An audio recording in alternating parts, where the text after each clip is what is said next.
Halo minasan, gimana kabarnya? Gimana masih semangat belajar bahasa Jepang? Nah, kita kembali lagi bersama saya Hajimate Saputra des. Saya mas. Soalnya kalau seandainya kalian mau nyimak yang kemarin kita sudah buat video tentang Tokoteki no ya, udah 2 video lagi ya.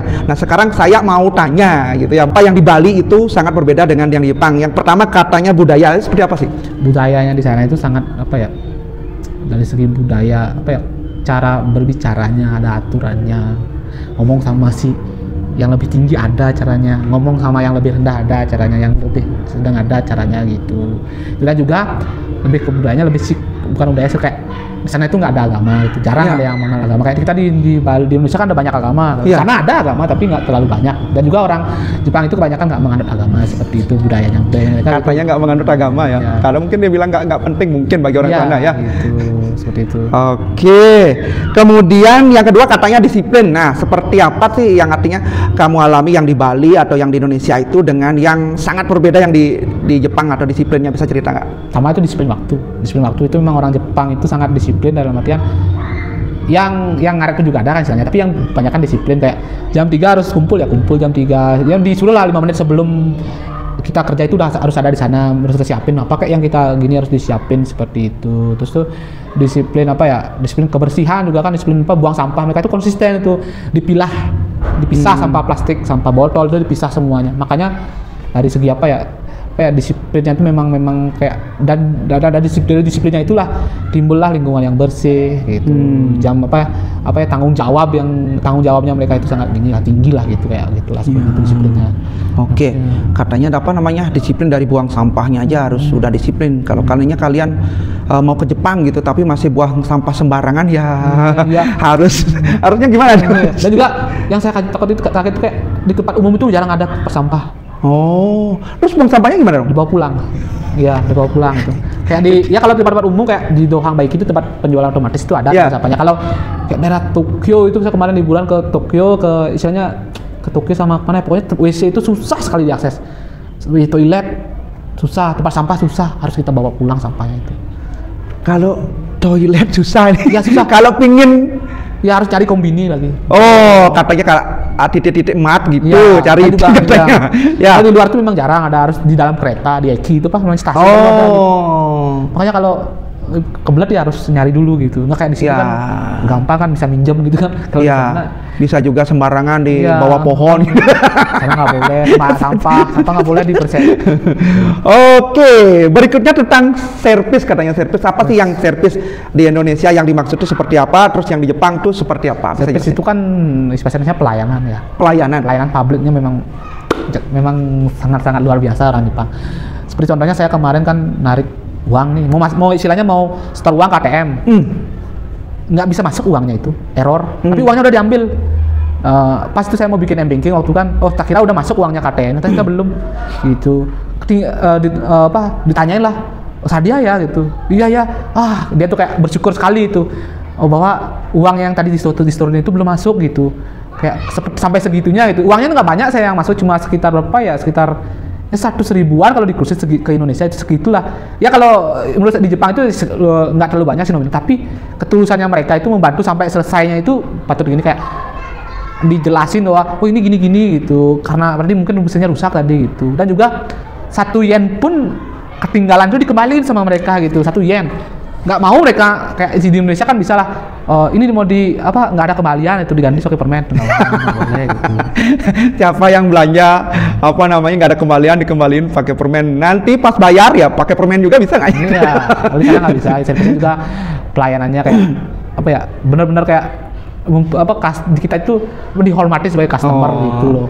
Sebagai ada contohnya bikin sesuatu itu benar-benar kayak memang dia tuh terstruktur dan juga ada aturannya itu memang benar-benar dipatuhi, nggak dipersulit pokoknya. Yang penting isinya syarat lengkap, catat tidak dipersulit ya, syarat lengkap langsung bisa. Gitu. Kalau maksudnya kalau syarat kita nggak lengkap ya dimanapun juga susah, tapi kalau di sana kan tidak dipersulit, kayak udah lengkap, udah jalan aja gitu. Oke, itu tentang servis tadi yang istilahnya yang dia alami sangat berbeda antara di Indonesia atau di Bali atau dengan di Jepang. Kemudian berikutnya katanya tentang makanan. Ya. Nah, apa sih yang istilahnya sangat berbeda antara di Bali atau Indonesia sama di Jepang? Di kita orang Indonesia kan makanannya pedas-pedas. Ya. Kalau di Jepang tuh ya nggak terlalu lah makan pedas, itu lebih ke kayak rasanya kayak makan nasi aja isi garam aja gitu. Gitu ya. Gitu terus rasanya memang berasa makanannya beda. Kalau istilahnya kalau di sini kita makan sup, kita makan atau minum sup itu di sini kan lebih kayak apa gurih gitu. Kalau di sini saya makan sup itu kayak rasanya aneh gitu karena belum terbiasa kan, kayak istilahnya itu kayak rasanya kerasa kayu gitu. Kayak rebusan kayu rasanya gitu. Tapi kata mereka orang Jepang itu enak gitu, tapi setelah terbiasa tuh enak gitu, kayak dan juga makanannya tuh mentah-mentah kan, ya semi matang gitu, kayak setengah matang kan, ada juga yang mentah kayak sushi itu. Kalau pertama kali saya makan sushi mau muntah, rasanya bukan nggak enak itu, nggak terbiasa. Nggak terbiasa. Ya, iya. Juga ada istilahnya dalam sushi itu ada yang daun obai itu kayak dedaunan tapi rasanya kayak dibilang anjir enggak gitu, kayak rasanya strong banget, kayak setelah makan itu saya nggak bisa makan apapun lagi gitu. Tapi orang Jepang enak katanya. Orang Jepang enak itu, kenapa nggak tahu juga gitu. Itulah makanannya juga gitu. Tapi tenang aja, teman-teman nanti bisa maunya bawa stok bumbu-bumbu dari Indonesia kan banyak kan gitu. Saya aja jadi kopernya itu diisi banyak bumbuan. Bawa koper full Indomie gitu. Itulah istilahnya. Tapi di sana juga ada toko online yang jual barang-barang dari Indonesia kan, kayak mie. Tapi harganya ya lumayan lah 10 kali lipat gitu. Gitu. Kayak mie di sini harganya 3.000, di sana 30.000 gitu. Masih mending bawa aja ya. Iya. Ya. Oke, berikutnya yang jauh berbeda ya sama lingkungan atau udara atau cuaca. Ini seperti apa, bisa jelasin nggak antara di Indonesia dan di Jepang yang menurut kamu jauh berbeda? Lingkungannya di sana kalau tinggal di desa ya mungkin agak sepi. Terus sepi kayak di desa apalagi itu kayak jarang ada orang yang keluyuran itu, lebih kayak kerja. Nih. Kalau di kampung kita kan sering ada yang ruang motor tuh ya. Wang di Jepang ada nggak? Ada nggak? Ada, lebih aman di Jepang itu. Ya tapi kalau di kota-kota besar mungkin nggak tahu, kalau di daerah tempat saya tinggal itu tempatnya kamu kerja ya, dompet jatuh itu di kereta pun ketinggalan kertanya cukup telepon aja nanti tinggal ambil itu. Sebenarnya ciri-cirinya tinggal ambil, nggak di 100% hilang gitu. Itu udara di sana bersih udaranya. Bukan saya bilang di Bali itu nggak bersih, di Indonesia itu nggak bersih gitu. Tapi di sana tuh lebih kayak hidup itu kayak lebih sehat rasanya gitu. Bangun pagi itu nggak sesak gitu, kayak debunya itu mungkin lebih sedikit. Kalau musim panas ya mungkin ada debu, tapi pada saat musim-musim biasa itu kayak udaranya lebih segar gitu rasanya gitu. Jadi nggak ada tuh ngurangi motor tuh nggak ada. Mungkin itu juga yang bikin nggak polusi suara juga gitu ya. Kalau ada yang seperti itu bisa dilaporkan gitu. Laporin? Iya, polisi datang, polisi yang cepat gitu. Ada yang berisik tetangganya, laporin aja polisi. Makanya kita datang ke Jepang itu nggak boleh berisik gitu kalau di tempat. Jadi kalau kalian sering buat berisik di rumah nggak dilaporin itu syukur ya. Kalau di Jepang jangan harap ya. Ya, karena nanti tetangganya mungkin terganggu itu bahaya. Harus hati-hati. Bener-bener sangat gini ya, sangat perhatian ya gitu ya. Ya polisinya juga kerjap juga kan gitu. Oke, terima kasih banyak sudah nongkrong di sini.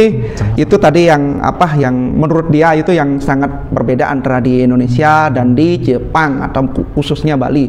Bukan maksud istilahnya di sini jelek, enggak, cuma lebih ke istilahnya adaptasi lingkungan baru itu bagaimana adaptasinya kayak gitu ya. Oke, matai masyo.